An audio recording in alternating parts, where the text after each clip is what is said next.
Our scripture this morning comes from the Gospel of Luke, the 24th chapter, verses 13 through 35. I invite you to stand as you hear the reading of God's holy word. That very day, two of them were going to a village named Emmaus, about 7 miles from Jerusalem, and talking with each other about all these things that had happened. While they were talking and discussing together, Jesus himself drew near with them, but their eyes were kept from recognizing him. And he said to them, "What is this conversation which you're holding with each other as you walk?"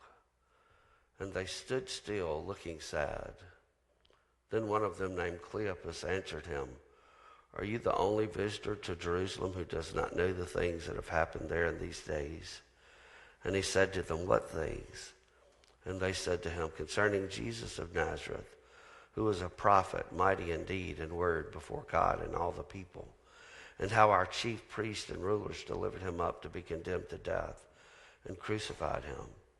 We had hoped that he was the one to redeem Israel. Yes, and besides all this, it is now the third day since this happened. Moreover, some women of our company amazed us. They were at the tomb early in the morning and did not find his body. And they came back saying they had even seen a vision of angels who had said that he was alive. Some of those who were with us went to the tomb and found it just as the women had said, but him they did not see." And he said to them, "O foolish men and slow of heart to believe all that the prophets have spoken. Was it not necessary that the Christ should suffer these things and enter into glory? And beginning with Moses and all the prophets, he interpreted to them in all the scriptures the things concerning himself." So they drew near the village to which they were going. He appeared to be going further, but they constrained him, saying, "Stay with us, for it is toward evening, and the day is now far spent." So he went in to stay with them. When he was at table with them, he took the bread and blessed it and broke it and gave it to them. And their eyes were opened, and they recognized him, and he vanished out of their sight. They said to each other, "Did not our hearts burn within us when he talked to us on the road, while he opened to us the scriptures?" And they rose that same hour and returned to Jerusalem, and they found the 11 gathered together and those who were with them, who said, "The Lord has risen indeed, and he has appeared to Simon." Then they told him what had happened on the road and how he was known to them and the breaking of the bread. The word of God for the people of God. Thanks be to God.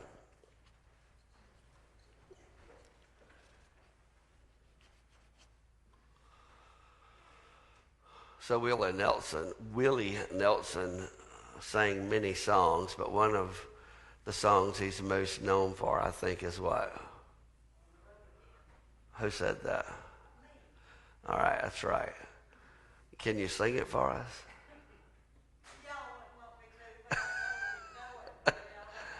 Well, my singing voice is not real good today, but on the road again, right? I don't know, that's all I know the words I know. It's on the road again.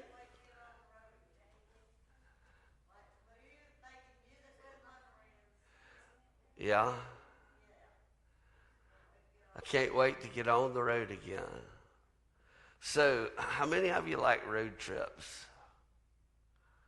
Nobody likes 1, 2, 3, 4? Few people like road trips. I love a road trip. And, you know, generally my road trips are, I know where I want to go, my destination, but what happens along the way is often a surprise because I don't usually plan a whole lot ahead for something like that. But each of us, we do traveling. You travel to get here today, and you'll travel to go home today. And so we know something of what it means to be on the road and to go someplace. So Simon and Cleopas are trying to put some distance between themselves and Jerusalem and what had happened. And so they're on the road to Emmaus. This road out here is called Jackson Liberty, right? And this road is called Brumfield, and then that one's called, somebody said it a while ago, 98. And so our roads are named. Their roads were named. They were on the road to Emmaus. And as the scripture reminds us, Emmaus was about 7 miles out of town.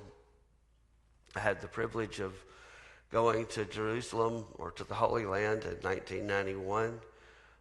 Bishop Morgan had started, during his tenure here as bishop, he had started taking the ordinands to Israel. He had found someone who could basically fund that for the entirety.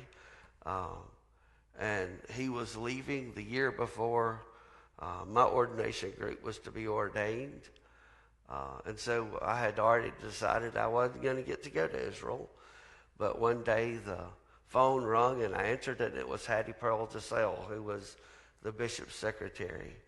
And she said, "Danny, this is Hattie Pearl." My mother worked in the office, so, I knew them well.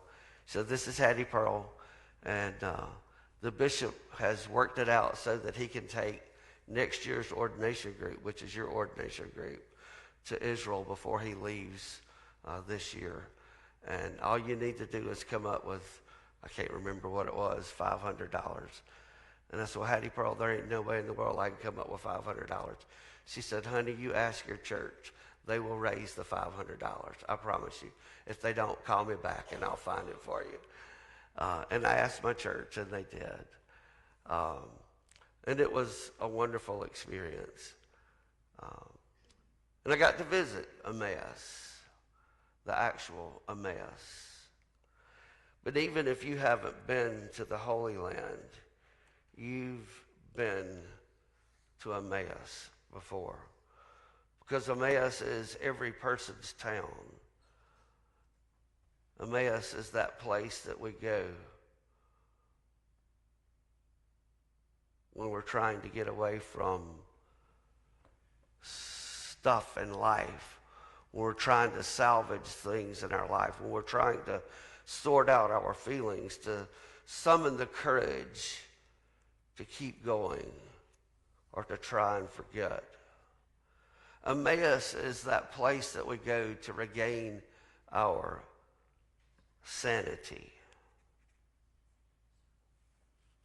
when our world is falling into pieces, when our ideals and dreams are violated and distorted, when we discover that the world really holds nothing sacred, when love and goodness are rejected.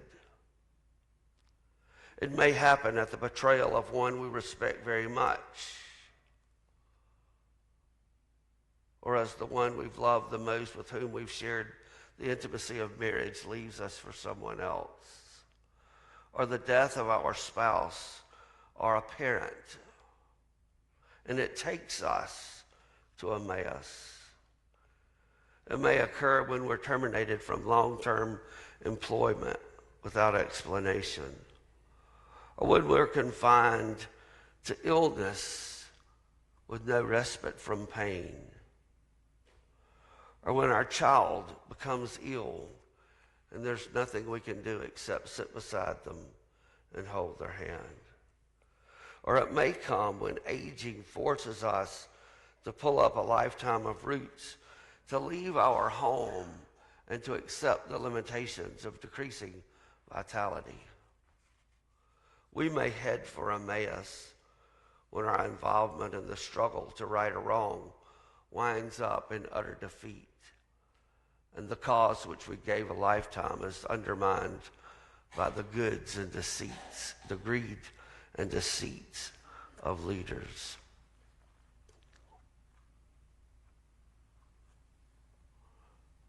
The turning points, the drama of life. Like those disciples of old, we head for some Emmaus to get away from it all, to wait it out, to seek to discover how to live through it. And on that road to Emmaus, we're reminded that there are friends who join us. On the road to Emmaus, Cleopas and Simon, all of a sudden there's a companion with them. This stranger joins their trip. Mother Teresa was walking one day and she caught a glimpse of something moving in the ditch. And she looked, and it was a person, a man. And so she went and got help, and they got the man out of the ditch, and they brought him to their home. And they spent 2 hours picking the lice off of this man who was dying. And he said to them, I've lived my life like an animal in the streets. Now I will die like an angel. Mother Teresa said, how wonderful to see a person die in love, with the joy of love, with the perfect peace of Christ on his face. And then she added, the dying man in the gutter is Jesus in distressing disguise. That's the way often that Jesus comes to us.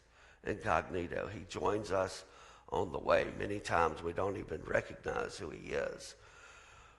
But we're not alone in such a dramatic commitment in ministry.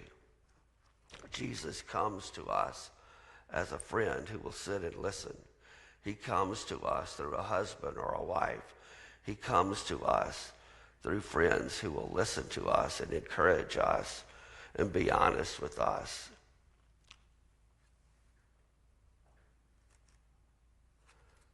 As a friend, as Jesus comes on the road to Emmaus, he comes to help us sort things out. The whole situation for these two guys seemed to have no explanation. Their hopes and their dreams were shattered. They were all but certain that Jesus was the Messiah. He was the one that was going to rescue Israel. He was going to make things different. He was going to change everything. And this ideal, this hope, this dream was shattered. Jimmy Buskirk, who was from Mississippi, shared a story of a friend who said that Jesus had helped her make sense out of her life. She wrote a poem, and in the poem she talks about how blessed she was. She says, I've known a lot of gravy in my life. Notwithstanding some turmoil and strife, when all is said and done in the long run, I've known a lot of gravy in my life. I've known a lot of chocolate sauce and nuts. Notwithstanding some ifs and buts, when all is said and done in the long, long run, I've known a lot of chocolate sauce and nuts. I've known a lot of icing on the cake, notwithstanding one or two heartbreaks. When all is said and done, in the long, long run, I've known a lot of icing on the cake. I've known a whole lot of rainbows in my skies, notwithstanding one or two cries. When all is said and done, in the long, long run, I've known a lot of rainbows in my skies. Now that came from a woman whose life story was almost like that of Job, and a woman who was dying of cancer when she wrote the poem.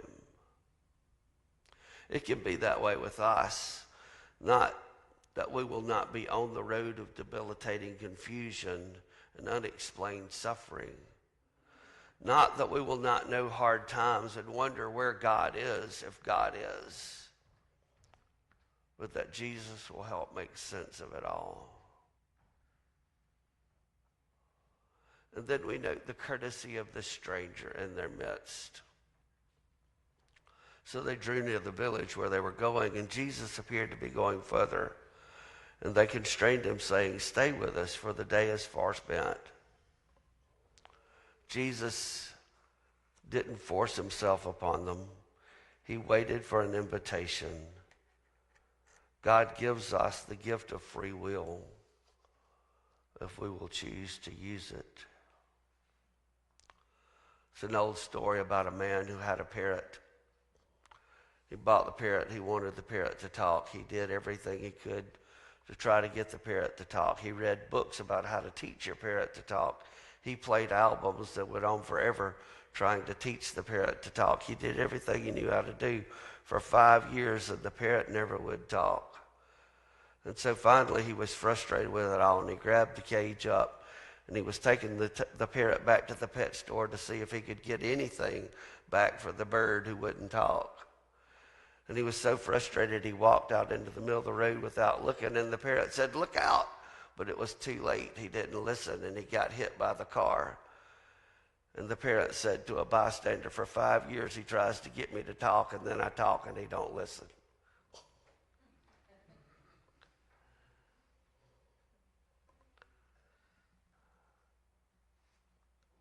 I wonder if Jesus feels like the parrot sometimes. If he says, "You've been trying to get me to tell you, and I tell you, but you don't listen."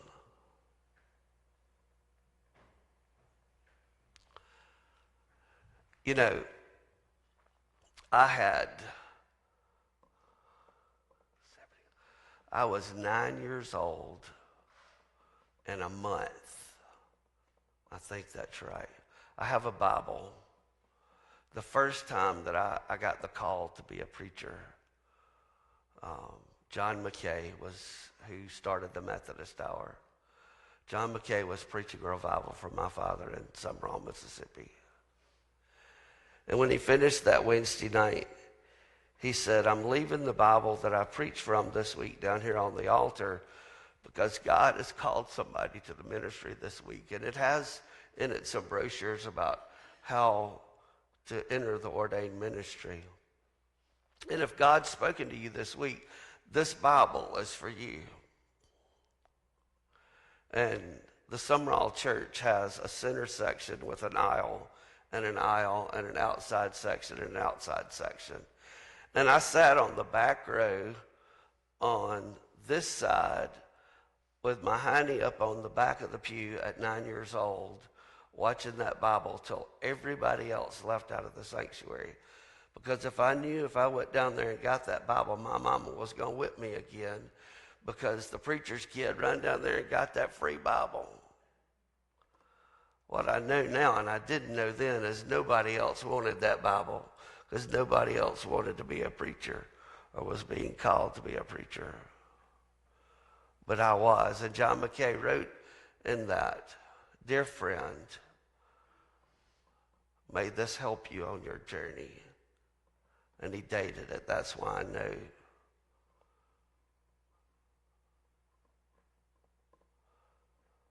But it wasn't something knocking me over the head. It was this little nudge. He did finally knock me over the head, but that wasn't then. And I kept getting these little nudges and these little nudges along the way. And I kept saying, "No, been there and done that and got multiple T-shirts. Been a preacher's kid, don't want preacher's kids. Lived in a parsonage, don't want to live in a parsonage."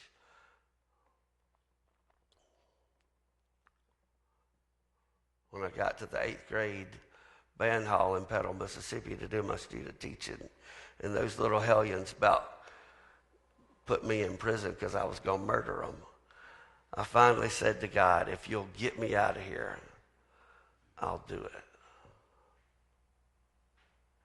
My mama said, "I'm so glad you didn't stay being a band director because I didn't want to visit you in prison."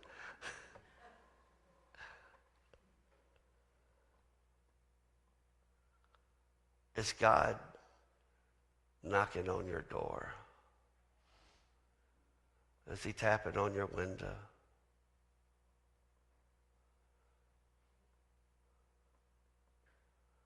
You remember me talking to the kids a while ago about listening for that voice, about the gift of discernment.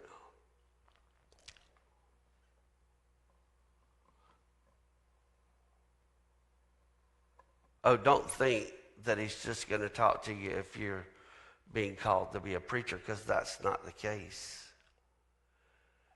He's calling all of us to a vocation of ministry. It may not be the ordained ministry. I hope for you that it isn't, because it's not a grand place to be. I went to see Bishop Morgan at his office, and I said, you know, Bishop Goodson had come and talked to us about his experience at Duke, and Bishop Morgan said, Danny, if there's anything in the world that you can do and not be a preacher, do it. Because the next 25 to 30 years is going to be very, very hard in the church. It's not going to be an easy life. And he was exactly right. God doesn't just call us to the ordained ministry. He calls us to all kinds of ministry. Are you listening to the knock? And are you opening the door?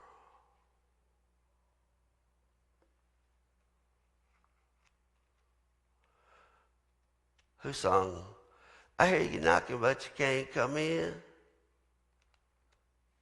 I know I didn't make that song up. Y'all know what I'm talking about? Somebody sung. Who sung that?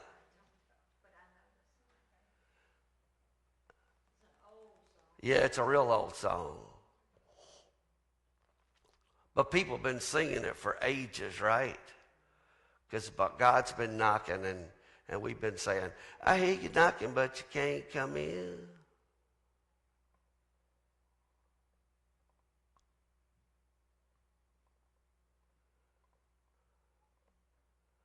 As God knocks this morning, I hope you'll be willing to open the door and let him in.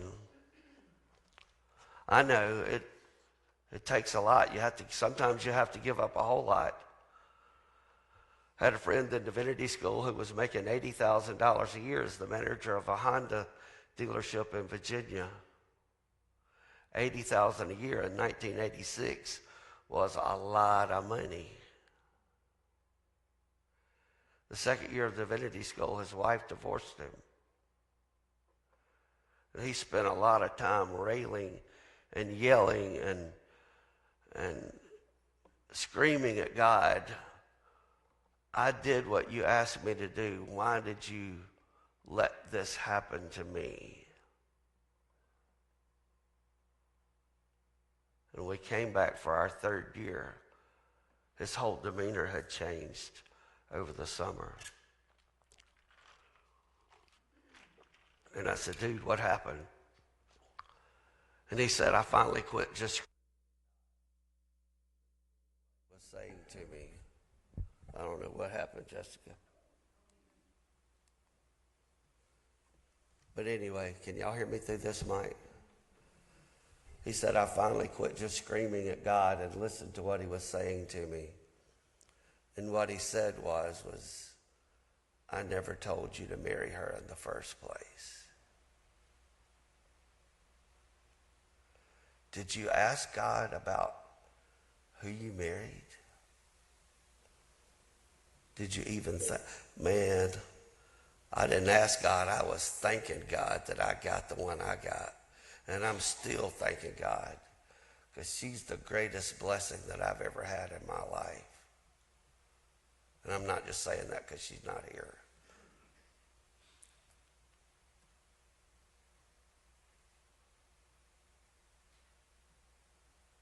Are things in disarray? Y'all know what wonky means? Are things all wonky in your life? Invite Jesus to come in. He's a great organizer. And he will help you get your life back on track. So we sing our closing hymn this morning. If God's calling you to make a decision in your life that you would share with the congregation, or if there are those here who would come